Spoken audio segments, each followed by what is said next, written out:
Salam,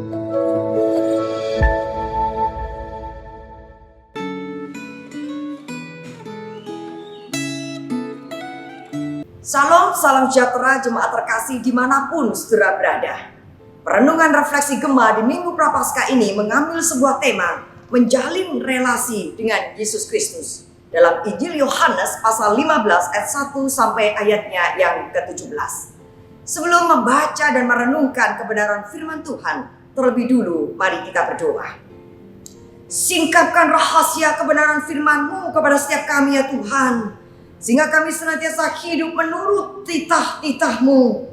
Berkatilah jam perenungan yang singkat hari ini, sehingga iman kami boleh bertumbuh dan senantiasa dikobarkan untuk hidup seturut sabda-Mu. Di dalam nama Tuhan kami, Yesus Kristus firman Allah yang hidup, kami berdoa. Amin.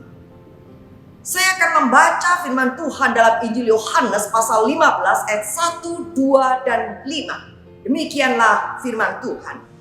Akulah pokok anggur yang benar, dan Bapakkulah pengusahanya.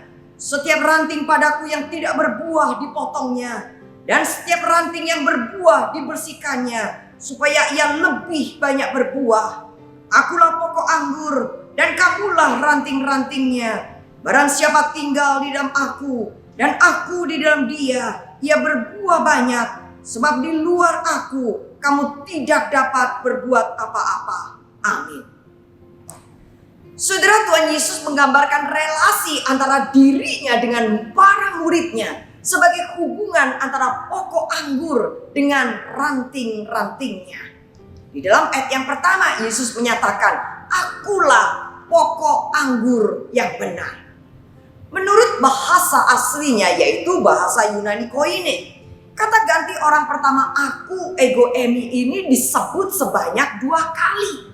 Hal ini menegaskan bahwa aku yang menunjuk pada pribadi Yesus itu merupakan pokok atau inti dari pernyataan ini. Yesus menyatakan bahwa dirinya adalah pokok anggur yang benar. Saudara, kata yang diterjemahkan sebagai benar dalam bagian ini adalah alethenos, yang berarti sungguh-sungguh, asli, sejati, benar. Dengan demikian, pengertian bahwa Yesus adalah pokok anggur yang benar, itu berarti bahwa Yesus adalah pokok anggur yang sungguh-sungguh. Yesus adalah pokok anggur yang sejati, yang asli. Pernyataan Yesus ini sekaligus merupakan suatu pengungkapan rahasia relasi antara Yesus dengan Bapaknya. Sekaligus juga relasi antara Yesus dirinya dengan para muridnya. Saudara, dalam Injil Yohanes pasal 15, Yesus mengajarkan mengenai relasi kita sebagai orang percaya itu dalam 3 lapisan. Yang pertama, lapisan atas, yaitu ayat 1 sampai 11. Relasi antara orang percaya dengan Kristus. Yang kedua, lapisan dalam, ayat 12 sampai ayat 17, yaitu relasi antara sesama orang percaya. Dan yang ketiga, lapisan luar, ayat 18 sampai ayatnya ke-27, yaitu relasi antara orang percaya dengan dunia. Berkenaan dengan tema pada hari ini, maka kita lihat ayat yang kelima yang tadi kita sudah baca. Surah ini menjelaskan mengenai relasi antara orang percaya dengan Kristus. Di situ dikatakan bahwa barang siapa tinggal di dalam aku dan aku di dalam dia, ia berbuah banyak. Sebab di luar aku kamu tidak dapat berbuat apa-apa. Saudara, bagian ini menegaskan bahwa ranting tidak akan bisa hidup dan tidak bisa menghasilkan buah bila ranting tersebut tidak menempel pada pokok anggurnya. Dengan pengertian bahwa ranting yang terlepas dari pokoknya itu akan segera mengering dan mati, sehingga harus dibuang. Saudara, sama seperti ranting yang harus menempel terus pada pokoknya, demikian pula para murid harus terus membangun relasi dengan Kristus, sang pokok anggur yang benar, supaya ia bisa berbuah. Saudara-saudara, pentingnya relasi para murid dengan Kristus juga berlaku bagi semua orang percaya di sepanjang abad.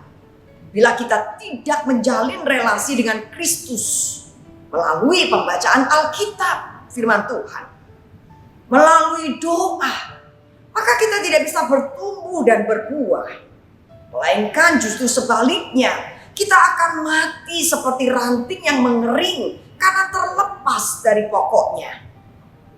Saudara, menjalin relasi yang erat dengan Kristus melalui pembacaan firman Tuhan, itu sangat bermanfaat untuk mengoreksi cara hidup kita, untuk membuat kita semakin bertumbuh menjadi dewasa secara rohani.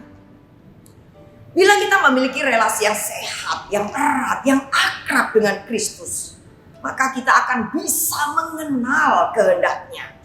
Dan kita bisa menaikkan pokok doa yang sesuai, yang seturut dengan kehendak-Nya.